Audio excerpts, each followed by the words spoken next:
Hello friends, myself Patel Rumi, Ashwamik Vidyalaya, धोरण 8, विषय विज्ञान, प्रकरण नंबर 13 ध्वनि। मित्रों, આપણે આગલા વિડિયો લેક્ચરમાં પ્રબળતા અને પીચ એટલે કે તીણાપણું વિશે માહિતી મેળવી હતી। એમાં મિત્રો આપણે જોયું હતું કે ધ્વનિની પ્રબળતા ધ્વનિ ઉત્પન્ન કરતા કંપનના કંપવિસ્તારના વર્ગના સમપ્રમાણમાં હોય છે અને ધ્વનિની જે પ્રબળતા છે એ હંમેશા માટે ડેસિબલ એટલે કે એમની સંજ્ઞા સ્મોલ ડી અને કેપિટલ બી એકમમાં માપવામાં આવે છે। એને શું કહેવામાં આવે છે? ડેસિબલ એકમમાં માપવામાં આવે છે। એમાં મિત્રો આપણે જોયું હતું કે સામાન્ય શ્વાસ જે આપણે સામાન્ય શ્વાસ લઈએ છીએ એ કેટલા ડેસિબલનો હોય છે? 10 ડેસિબલનો હોય છે। તો મિત્રો, આજના વિડિયો લેક્ચરમાં આપણે શ્રાવ્ય અને અવશ્રાવ્ય ધ્વનિ કોને કહેવાય છે તેના વિશે માહિતી મેળવીશું। કે આપણે જાણીએ છીએ કે ધ્વનિની ઉત્પન્ન માટે આપણને કંપન કરતા પદાર્થની જરૂર પડે છે કે ધ્વનિ ઉત્પન્ન કરવા માટે કંપન કરતા પદાર્થની જરૂર પડે છે કે ધ્વનિ ઉત્પન્ન કરવા માટે કંપન કરતા પદાર્થની જરૂર પડે છે કે ધ્વનિ ઉત્પન્ન કરવા માટે કયા પદાર્થની જરૂર પડે છે? ધ્વનિ ઉત્પન્ન કરવા માટે કંપન કરતા પદાર્થની શું પડે છે? જરૂર પડે છે। કે શું આપણે બધા જ કંપન કરતા પદાર્થના ધ્વનિ સાંભળી શકીએ? કે મિત્રો, ધારો કે એક ચમચી છે અને ચમચીને આપણે પ્લેટની કોર્નર પર અથડાવીએ છીએ ત્યારે શું થાય છે? ધ્વનિ ઉત્પન્ન થાય છે, પરંતુ એ આપણે સાંભળી શકીએ, પરંતુ અમુક જે કંપનો છે આપણે સાંભળી શકતા નથી। કે બધા જ કંપન કરતા જે પદાર્થ છે એ ધ્વનિ સાંભળી શકીએ છીએ કે અમુક કંપનો આપણે સાંભળી શકીએ છીએ જે ધ્વનિ સંભળાય છે, પરંતુ અમુક જે કંપનો કરતા જે પદાર્થ છે એની ધ્વનિ આપણે સાંભળી શકતા નથી। હકીકત એ છે કે 20 કંપન પ્રતિ સેકન્ડ એટલે કે 20 હર્ટ્ઝ કરતાં ઓછી આવૃત્તિવાળા ધ્વનિ મનુષ્ય કાન પારખી શકતા નથી। મિત્રો, આપણને કહ્યું છે કે 20 કંપન એટલે કે પ્રતિ સેકન્ડ એટલે કે 20 હર્ટ્ઝ કરતાં ઓછી આવૃત્તિવાળા ધ્વનિ મનુષ્ય કાન વડે પારખી શકતા નથી। મિત્રો, આઈએમપી ક્વેશ્ચન પૂછી શકાય કે 20 કંપન પ્રતિ સેકન્ડ એટલે કે 20 હર્ટ્ઝ કરતાં જે ઓછી આવૃત્તિવાળા જે ધ્વનિ છે એ મનુષ્ય કાન વડે પારખી શકતા નથી। કે મિત્રો, ધારો કે ધરતીકંપના જે કંપનો છે જે જમીનના ભૂગર્ભ ભાગમાં થાય છે, અંદરના વિસ્તારમાં થાય છે, અને જે કંપન છે જે ધ્રુજારીઓ ઉત્પન્ન થાય છે તે આપણે પારખી શકીએ? ના, આપણે તે જે કંપનો છે જે ધ્વનિ છે આપણે પારખી શકતા નથી। એટલે જ કહ્યું છે કે 20 કંપન પ્રતિ સેકન્ડ 50 હર્ટ્ઝ કરતાં જે ઓછી આવૃત્તિવાળા જે ધ્વનિ છે મનુષ્ય કાન વડે પારખી શકાતા નથી। આવા ધ્વનિ અવશ્રાવ્ય ધ્વનિ કહેવાય છે અને જે આપણે ન પારખી શકીએ એવા ધ્વનિને એટલે કે આવા ધ્વનિને અશ્રાવ્ય કહેવાય છે।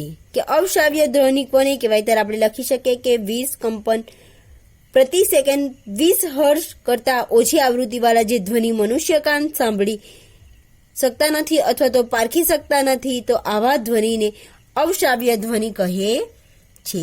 કે બીજી બાજુ જોઈએ તો 20,000 કંપન સેકન્ડ એટલે કે 20 kHz કરતાં વધારે આવૃત્તિવાળા ધ્વનિ પણ મનુષ્ય કાન માટે અવશ્રાવ્ય છે। કે બીજી બાજુ શું કહ્યું છે કે બીજી બાજુ 20,000 કંપન સેકન્ડ એટલે કે 20 કિલોહર્ટ્ઝ કરતા વધારે આવૃત્તિ વાળા ધ્વનિ પણ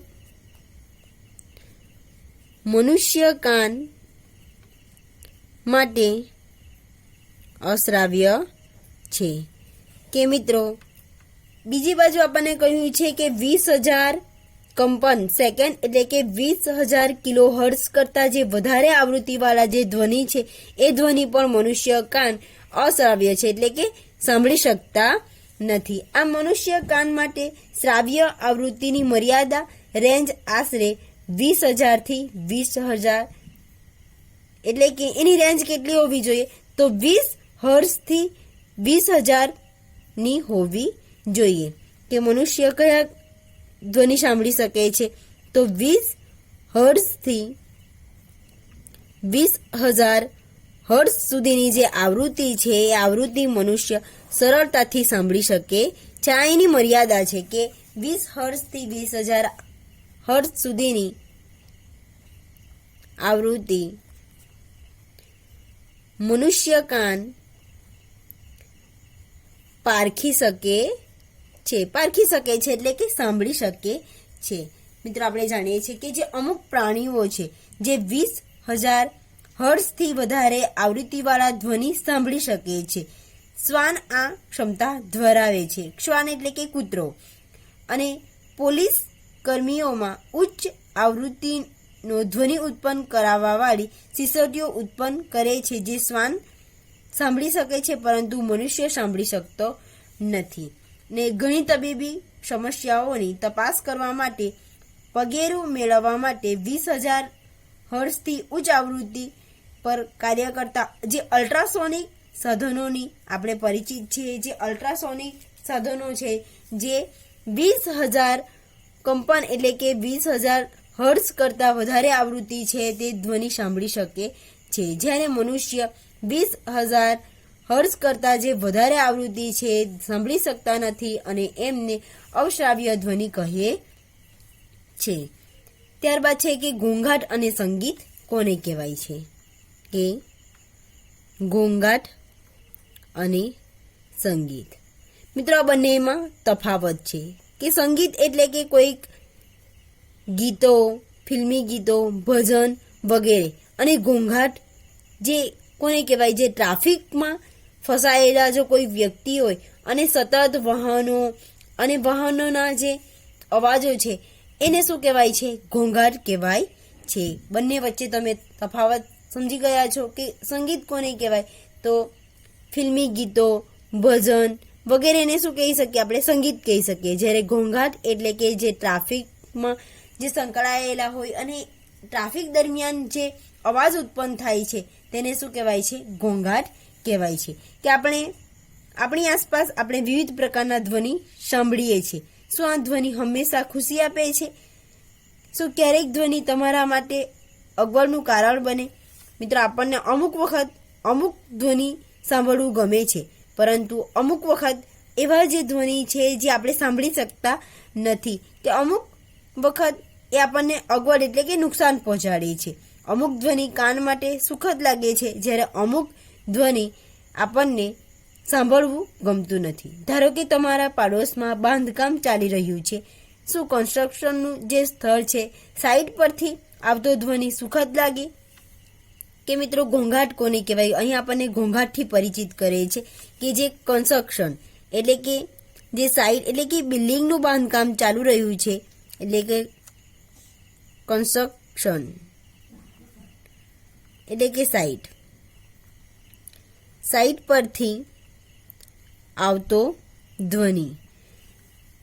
સાઇટ પરથી જે આવતો જે ધ્વનિ છે કન્સ્ટ્રક્શનનું જે કામ ચાલી રહ્યું હોય છે તો તે આપણને અવાજ સાંભળવું ગમે, ના સાંભળવું ગમે. તો આપણે તેને કયા શબ્દોમાં વર્ણવી શકીએ? કે ઘોંઘાટ શબ્દમાં વર્ણવી શકીએ. કે શું તમે બસ કે ટ્રકના હોર્ન દ્વારા ઉત્પન્ન થતો ધ્વનિ માણો છો? ગમે છે? આમાં અસુખદ જે ધ્વનિને શું કહેવાય છે? ઘોંઘાટ કહીએ છીએ. કે ઘોંઘાટની વ્યાખ્યા શું કહી શકીએ? કે અસુખદ ધ્વનિને ઘોંઘાટ કહે. કે ઘોંઘાટ કોને કહેવાય? જે અસુખદ જે ધ્વનિ છે એને શું કહેવાય છે? ઘોંઘાટ કહેવાય છે. મિત્ર, આપણે ઉદાહરણ દ્વારા સમજ્યા હતા કે જે ટ્રાફિક દરમિયાન જે અવાજ ઉત્પન્ન થાય છે, જે ધ્વનિ ઉત્પન્ન થાય છે, તે આપણને શું લાગે છે? કંટાળાજનક લાગે છે, એટલે કે અસુખદ લાગે છે અને તેને શું કહેવાય છે? ઘોંઘાટ કહેવાય છે. કે જ્યારે સંગીત કોને કહેવાય જોઈએ? કે ક્લાસરૂમમાં જો બધા જ વિદ્યાર્થીઓ એક સાથે બોલે તો ઉત્પન્ન થતો ધ્વનિ શું કહેવાય? એ કેવો ધ્વનિ કહેવાય? તો એ સંગીતનો સૂર પણ આપણે કહી શકીએ. જ્યારે બીજી બાજુ સંગીતના વાદ્યો દ્વારા ઉત્પન્ન થતો ધ્વનિ તમે માણો છો, આનંદ લો છો, તો એ ધ્વનિ સંગીતનો ધ્વનિ કહેવાય છે. કે જે સંગીતનો જે ધ્વનિ છે એ કાનને ખુશ રાખે છે. હાર્મોનિયમ વડે જે ઉત્પન્ન થતો જે ધ્વનિ છે એ સંગીત ધ્વનિ છે. ત્યારબાદ છે આપણે વાજિંત્રોથી પરિચિત થયા હતા આ ચેપ્ટરમાં કે સિતારોના તાર પણ સંગીત ધ્વનિ આપે છે, પરંતુ જો સંગીત ધ્વનિ પણ બહુ મોટા બને તો એ પણ કર્ણપ્રિય રહેશે. કે મિત્રો, આપણે જાણીએ છીએ કે વાદ્યો દ્વારા એટલે કે સંગીતનો જે ધ્વનિ છે એ કાનને ખુશ રાખે છે. કે સંગીતનો ધ્વનિ કાનને શું આપે છે? ખુશી આપે છે અથવા તો ખુશ રાખે છે. જ્યારે ઢોલક, તબલા, સિતાર, હાર્મોનિયમ એ ધ્વનિ પણ કેવા છે? જે આપણે સાંભળી શકીએ છીએ. પરંતુ મિત્રો, અમુક વખત એવું બને છે કે તમારા ક્લાસમાં ઘણા બધા વિદ્યાર્થીઓ બેઠા છે અને એક સાથે દરેક વિદ્યાર્થીઓ કંઈક ને કંઈક બોલતા હોય છે, તો એ સંગીત કહેવાશે? ના.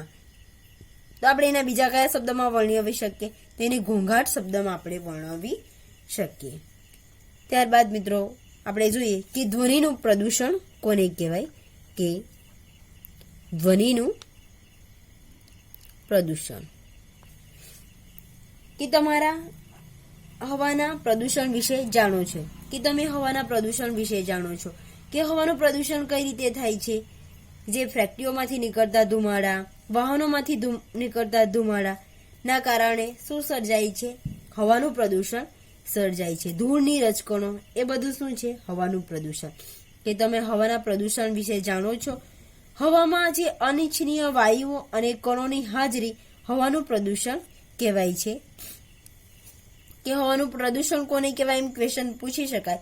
તો હવામાં અનિચ્છનીય વાયુઓ અને કણોની હાજરી હવાનું પ્રદૂષણ કહેવાય છે. તે જ રીતે પર્યાવરણમાં અતિશય અને અનિચ્છનીય જે ધ્વનિની હાજરી અને ધ્વનિનું પ્રદૂષણ કહેવાય છે. કે ધ્વનિનું પ્રદૂષણ કોને કહેવાય? તો પર્યાવરણમાં અતિશય અને અનિચ્છનીય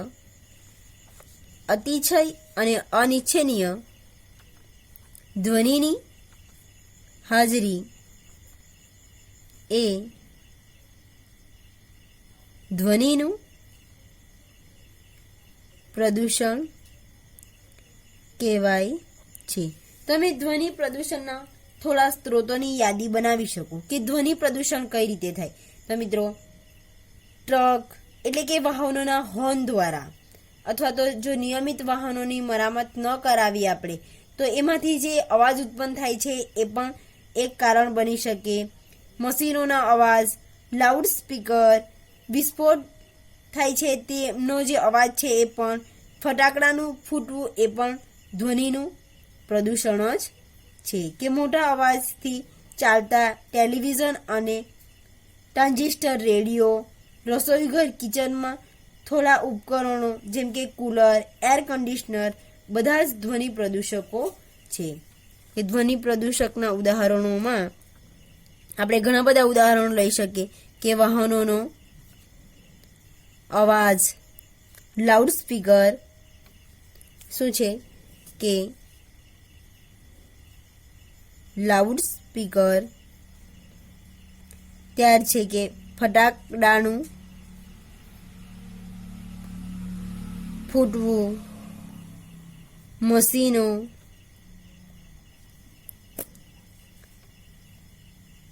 રસોઈ ઘરમાંથી આવતો અવાજ, રસોઈ ઘરમાંથી જે અવાજ આવે છે એ પણ ધ્વનિનું પ્રદૂષણ કરી શકે છે, જેમ કે કુલર, એર કન્ડિશનર,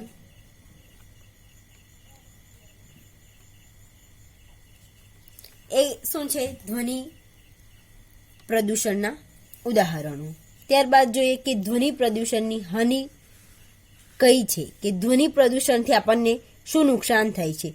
શું તમે જાણો છો? અને તમારી અતિશય ઘોંઘાટની હાજરી અનેક સ્વાસ્થ્ય સંબંધી સમસ્યાઓના કારણ બને છે. ધ્વનિ પ્રદૂષણના કારણે પણ આપણું સ્વાસ્થ્ય બગડી શકે છે, જેમ કે અનિદ્રા, હાઇપરટેન્શન, બ્લડ પ્રેશર, ચિંતા તથા અન્ય ઘણી સ્વાસ્થ્ય સંબંધીઓ ખામીઓ શેના કારણે સર્જાય છે? ધ્વનિ પ્રદૂષણના કારણે સર્જાય છે. સતત પ્રબળ ધ્વનિમાં પ્રભાવ હેઠળ રહેવાવાળા જે વ્યક્તિઓ છે એ સાંભળવાની ક્ષમતા ગુમાવે છે. કે મિત્રો, કોઈક એવા વાતાવરણમાં કોઈક વ્યક્તિ રહે છે કે જે સતત ઘોંઘાટમાં રહે છે, જેમ કે ટ્રેનના જે હોર્નના અવાજો હોય છે, હાઈવેની કોર્નર પર જે રહેતા લોકો છે સતત ઘોંઘાટમાં રહેતા હોય છે, અને એના કારણે શું થાય છે? જેઓ સાંભળવાની ક્ષમતા ગુમાવે છે. આપણે એમને કંઈક ધીમેથી કહી શકીએ, પરંતુ એ સાંભળી નહીં શકે, કારણ કે એમને કેવા અવાજમાં ટેવાયા હોય છે, તેઓ ઘોંઘાટવાળા વિસ્તારમાં રહેવા માટે ટેવાયા હોય છે, એટલે સાંભળવાની જે ક્ષમતા છે એ ગુમાવે છે. ત્યારબાદ જોઈએ કે ધ્વનિ પ્રદૂષકને નિયંત્રણ રાખવાના ઉપાયો. કે ઘોંઘાટને નિયંત્રણ રાખવા માટે આપણે ઘોંઘાટના સ્ત્રોતો પર નિયંત્રણ રાખવું જોઈએ. અને ઘોંઘાટને નિયંત્રણ કેવી રીતે કરી શકાય છે? અને આ હવાઈ જહાજના જે એન્જિનો, પરિવહનના જે વાહનો, ઔદ્યોગિક મશીનો અને ઘરેલું જે ઉપકરણોમાં સાયલેન્સર લગાવવા જોઈએ. આપણે જાણીએ છીએ મિત્રો, બાઇકમાંથી ધારો કે આપણે સાયલેન્સર કાઢી નાખીએ તો એનો અવાજ કેવો લાગે છે? ખૂબ જ અતિશય અને ભયંકર અવાજ આવે છે. પરંતુ દરેક હવાઈ જહાજના એન્જિનો, પરિવહન એટલે કે વાહનોના જે એન્જિન છે, વાહનોમાં, ઔદ્યોગિક મશીનો અને ઘરેલું ઉપકરણોમાં સાયલેન્સર લગાવવા જોઈએ. અને રહેઠાણના વિસ્તારોમાં ધ્વનિ પ્રદૂષણ કેવી રીતે નિયંત્રણ કરી શકાય? કઈ રીતે નિયંત્રણ કરી શકાય? જેમ કે ઘોંઘાટ ઉત્પન્ન કરવાવાળા જે કામગીરીને રહેણાંક વિસ્તારથી દૂર સંચાલન કરવું જોઈએ. કે ધારો કે કોઈક વ્યક્તિઓની આજુબાજુ કોઈક વર્કશોપ ચાલી રહ્યું છે, તો એ વર્કશોપને રહેઠાણવાળા વિસ્તારથી દૂર લઈ જવું જોઈએ. ત્યારબાદ છે કે ઘોંઘાટ ઉત્પન્ન કરતા ઉદ્યોગોને રહેઠાણ વિસ્તારથી દૂર સ્થાપવા જોઈએ. ઓટોમોબાઈલ વાહનોના હોર્નનો ઉપયોગ બને એટલો ઓછો કરવો જોઈએ. મિત્રો, આપણે પણ બાઇક લઈને જતા હોઈએ છીએ કે કોઈક વ્હીકલ લઈને જતા હોઈએ છીએ, તો શક્ય એટલું જે હોર્ન છે હોર્નનો ઉપયોગ કેવો કરવો જોઈએ? ઓછો કરવો જોઈએ. ત્યારબાદ છે કે ટેલિવિઝન અને મ્યુઝિયમ સિસ્ટમ ઓછા અવાજે ચલાવવા જોઈએ. તો આપણે પણ આપણા ઘરોમાં ટીવી જોતા હોય તો ટીવીનો અવાજ કેવો હોવો જોઈએ? થોડો ઓછો હોવું જોઈએ, કે આપણે એ મ્યુઝિકનો જે સિસ્ટમ છે એ ઓછા અવાજે ચલાવવા જોઈએ. ત્યારબાદ છે કે ધ્વનિ પ્રદૂષણની હાનિકારક અસરો ઓછી કરવા માટે રસ્તાઓ અને ઇમારતોની આસપાસ વૃક્ષોને વાવવા જોઈએ. કે ધ્વનિ પ્રદૂષણને ઘટાડવા માટે જે રસ્તાઓ છે, રસ્તાની આજુબાજુ શું વાવવું જોઈએ? વૃક્ષોનું વાવેતર કરવું જોઈએ, જેથી ઘોંઘાટ રહેણાંકોથી સુધી પહોંચી ન શકે. એટલા માટે જ આપણે જાણીએ છીએ કે હાઈવેની આજુબાજુ મોટાભાગે વૃક્ષો વાવવામાં આવે છે. તો વૃક્ષો વાવવાનું મોટા ભાગનું કારણ શું છે? કે જે અવાજ છે, અવાજ રહેઠાણવાળા જે વિસ્તારોમાં લોકો રહે છે ત્યાં અવાજ પહોંચી ના શકે. Thank you.